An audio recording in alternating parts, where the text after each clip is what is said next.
Mutton.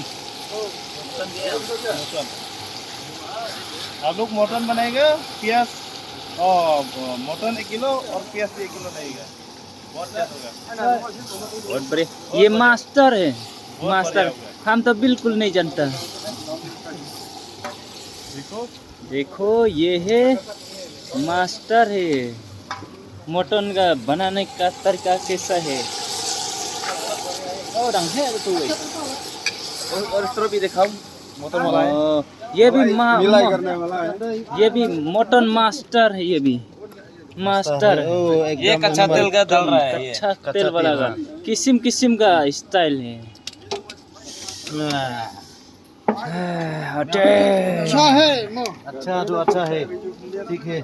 अरे तेल बहुत हो गया। हो गया नहीं, इतना तेल ज्यादा है, इतना अच्छा है। ओहो अच्छा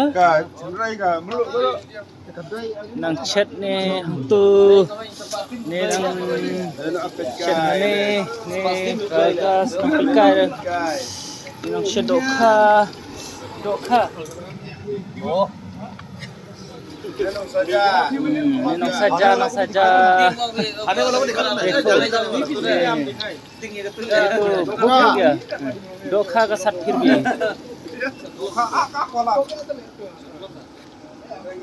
ये है पानी का धुलाई करने वाला का जगह।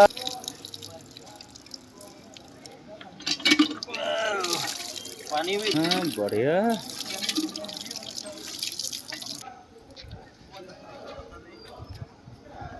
नहीं खाएगा। कने हनेंग या bu tiar men mesti खाओ हते ते बाद में शेरू हंगने ही ते बहुत बढ़िया है। ये bu रो ट्रक हंगने ही बाकी आए नागा इलेक्शन कमीशन ते नी शेट यतिव हने ते कने के जका के bah bihar kanong bansa jikin mau yangi hadin habot namari oleh sengim yo re bonsen ha kane ke jaka te ngan bu ni dia tang ban yo sa jikin mau